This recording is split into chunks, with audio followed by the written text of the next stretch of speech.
Hello everyone, and welcome to my General Hospital official channel. I hope everyone is having a wonderful day. Before we begin, please hit the subscribe button and give this video a thumbs up.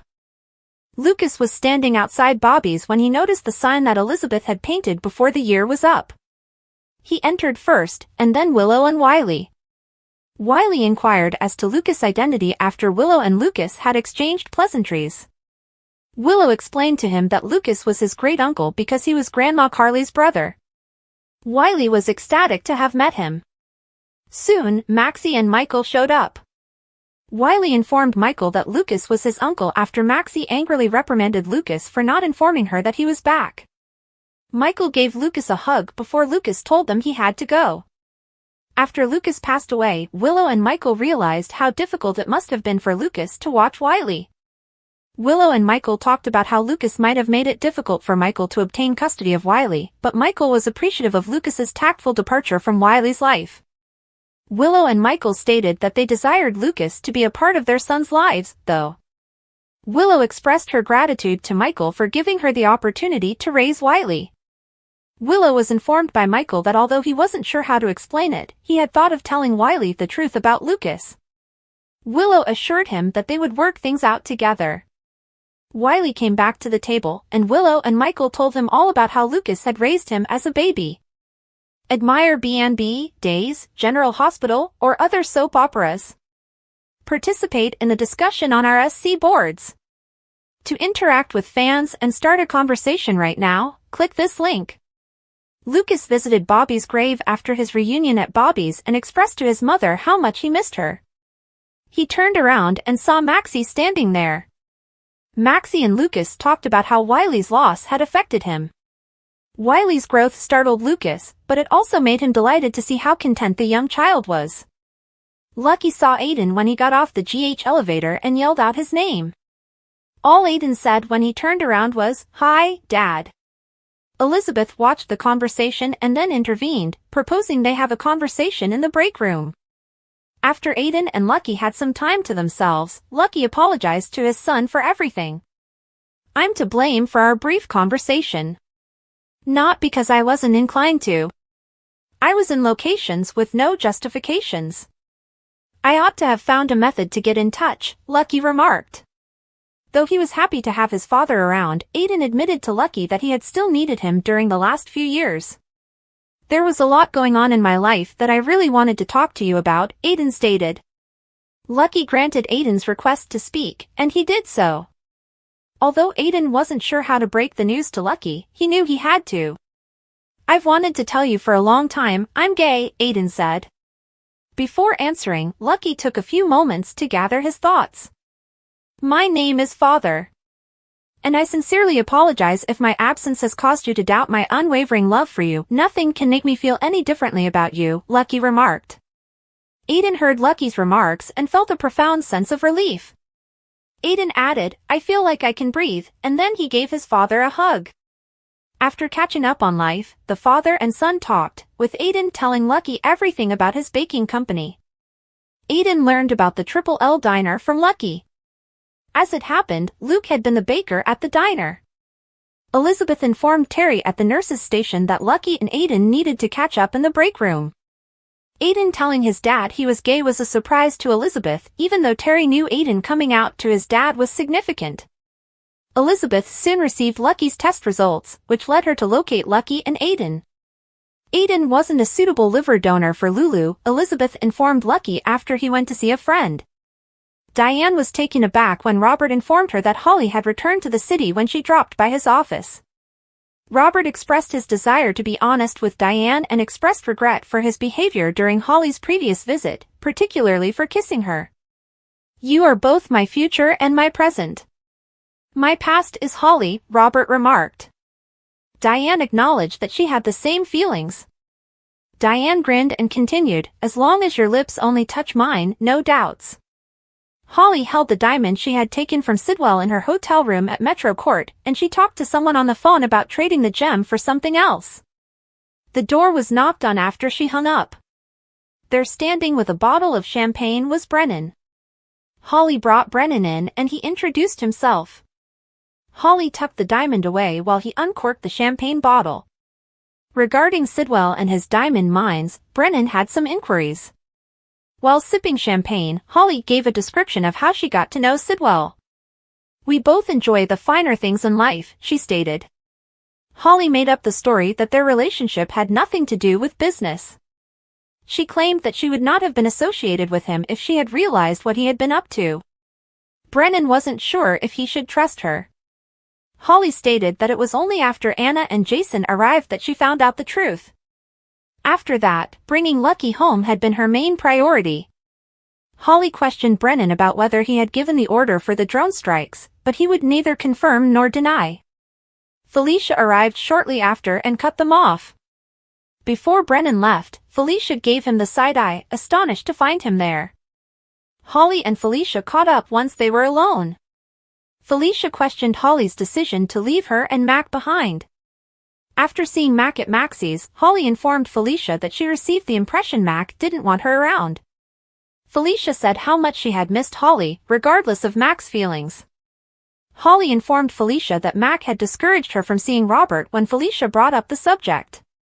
"He said it wouldn't be fair to keep popping up in Robert's life if I couldn't stay in it," Holly replied. Felicia disagreed, stating that Holly and Robert should work together to find a solution. Holly startled Robert in his office after Felicia left. Tracy found Violet penning a letter to Finn in the Quartermaine kitchen. Tracy inquired about the incident after noticing Violet was distressed. Violet told her about the time she hit a student at school for calling Finn a drunk. Tracy and Violet took a seat to converse. "It's okay to feel angry. Being aggressive is not," Tracy remarked. Violet nodded and asked Tracy to define drunk. Tracy informed her that Finn was suffering from alcoholism and went on to describe what it meant to be an alcoholic. Tracy reassured Violet that Finn cherished her and was making every effort to recover so they could spend more time together. Tracy added that Violet's hitting him had demonstrated to Garth that he had intended to irritate her. Gio soon appeared and informed Violet that Tracy was on the phone and not feeling well. Soon after, Violet was left alone once more. Violet gave an account of the events. In his family, Gio informed her, they'd be cheering you on. Gio told Violet how much he missed her mother when they had finished teasing each other, but he also assured her that she would see her father again soon. Violet's principal sat down with Brooklyn and Chase. The principal acknowledged that the youngster Violet had struck had some persistent problems with bullying, but it did not absolve Violet of her actions. Carly and Lucas talked about Lulu's condition at the hospital. Lucas informed Carly that although Ethan wasn't a donor match, Holly had gotten in touch with him for testing. They soon ran into Ava, who thought Lucas was in town for a vacation and was shocked to see him. Lucas is the new trauma surgeon at General Hospital, Carly informed Ava. When Ava mentioned Julian, Carly yelled back that it was interesting that she would bring him up. Carly brought up the fact that Lulu was battling for her life because of Julian. Lucas requested to talk to Ava by himself. Lucas was curious as to why Ava had exposed Blaze. Ava claimed that she had not intended to, but rather had wished to criticize Natalia for her homophobia. It didn't help Ava in her custody dispute with Sunny, despite her expectation that it would. Ava reminded Lucas so much of Julian. Lucas was told by Ava that Julian adored him. Lucas stated his father was his deadliest enemy, even though he acknowledged that not all of his recollections of Julian were negative. Since no one had mentioned Julian in a positive light in a while, Ava requested Lucas to reminisce. As Lucas began to reminisce about Julian's marriage to Alexis, Ava broke off to voice her disapproval of the Julexis connection. Admire B&B, Days, General Hospital, or other soap operas. Participate in the discussion on our SC boards. To interact with fans and start a conversation right now, click this link. Julian was informed by Ava that no one should be evaluated based just on their worst transgression. She expressed her desire for them to be nearer. Lucas consented to consider it. Ava hoped Lucas wasn't wealthy enough to discard his father's side of the family. Lucas promised that neither Avery nor her mother would be thrown away. Martin claimed to Alexis that he left the picture with a helper, but the PI conducted additional research. He clarified that he had verification of Brennan's room service order, which came with a bottle of champagne for two. Martin was certain that she would be freed before the end of the day, despite Alexis's lackluster belief. When Anna got to Robert's office, she dropped a file on his desk. She informed him that she had evidence proving Alexis wasn't guilty. Anna also mentioned the rifle that was left inside a parcel to Robert. She promised to bring Elizabeth and Rick in to positively identify it. Furthermore, the rifle was registered to Sunny and the lab had verified that it had traces from the same river. Robert and Anna both felt that Sunny was the murderer and that Alexis was most likely not Jagger's killer. If Sunny killed Kate's, according to Anna, the FBI would have to construct a case without the gun because they would never recover the weapon. Robert mentioned Sunny's desire to speak with Anna. Christina had knowledge, according to Anna, but Michael prevented her from disclosing it. It was verified by Anna that she would hold off on disclosing the ballistic details until after Sunny had admitted. Anna pointed out that Sunny's alibi was Carly. For Sunny's sake, Anna reasoned that Carly wouldn't want to lose and might want to retract her statement. Elizabeth informed Portia that the lab was particularly busy since individuals were being checked to see if they were a match for Lulu. She asked Portia if she would approve the lab techs working overtime, and Portia said yes. Portia asked Elizabeth whether she was having any problems with Brad. Brad's demeanor and work quality, according to Elizabeth, had been impeccable. Portia was concerned that Brad's job may endanger the hospital. Elizabeth stated that while she wouldn't support Brad personally, his job was commendable. Dex and Dante had a conversation about Lulu at the police station. Dante promised to spend some time with Rocco and Lulu by taking a break. Dex told about a parcel that was delivered, which was initially believed to be a bomb but was actually a pistol. According to Dex, the hypothesis is that Alexis threw the same gun from the bridge. Michael was seated on the couch when Christina went to Sunny's. Sunny claimed he wasn't upset even though he knew she visited Anna. Sunny declared he was going to confess because he was not going to let Alexis to pay for his misdeeds. Christina was not happy. Sunny told her it was the appropriate thing to do, despite her attempts to talk her dad out of admitting. Sunny declared, "I want no one else to bear the cost of Jagger Cates's demise." While Cody was getting his liver examined at the hospital to determine if he may be a donor for Lulu, he ran into Elizabeth. A lot more people, according to Cody, were showing up to take tests. He was taken aback to see Brad when he arrived at the lab. Brad assured Cody that he would not screw up the job and that he truly wanted it. Cody said he would be glad to be back with Britt. Brad acknowledged using her name to gain entry. Cody revealed to Brad that he was Mac's son following his test.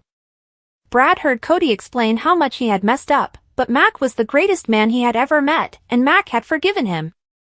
Lucas was the best man Brad had ever met, so perhaps he would also be willing to forgive Brad. The idea excited Brad, and he embraced Cody. At that moment, Brad was reprimanded by Portia for his lack of professionalism. She brought up Brad's probationary period. Brad promised that he wouldn't cause any issues. After Michael drove Christina to her therapy session, she requested that he leave for work. Christina texted Dante as soon as Michael departed. She informed him that they had to speak right away since she was at the hospital. In response, Dante responded that he was en route to the hospital. Dex stopped Dante as he was getting ready to depart. Anna didn't want anyone to know about the pistol, according to Dex. Christina informed Dante at the hospital that Sunny will be meeting with the FBI at noon to make his confession to killing Kate's. Dante wanted to know if Christina killed Kate's or saw who did it. She denied having done so. Dante told her to keep quiet, trusting Sunny to handle the situation. When Sunny paid Alexis a visit in Pentonville, he informed her that he would be coming clean. He clarified that Alexis, Christina, and Carly would not face any charges if the FBI put it in writing first. Sunny vowed to keep Alexis out of jail for the rest of her life. Before Sunny requested her to look after their daughter and left, Alexis thanked him. Elizabeth was visited by a legal department representative from General Hospital. She handed Elizabeth a subpoena pertaining to Heather Weber from the Court of Appeals. Brad was tasked by Elizabeth to investigate. Though he was taken aback that she gave him the task, he started working on it right once. When Anna encountered Carly at the police station, she asked if she would like to recant her account of what happened the night Kate was killed. Carly was reminded by Anna that she might face federal charges. Anna asked if Carly was truly back with Sonny after displaying a photo of her with Brennan. Why would Anna care, Carly wondered. When Carly inquired about the room service charge, Anna cautioned her that she was taking a serious risk by dating Brennan. Anna claimed to have known Brennan for a very long time and to be aware of his abilities. The fact that Anna believed Brenna to be dangerous didn't bother Carly. Carly declared that she would not follow Anna's dating advice. Thanks for watching. If you like this video, so please don't forget to subscribe my channel and don't miss any update.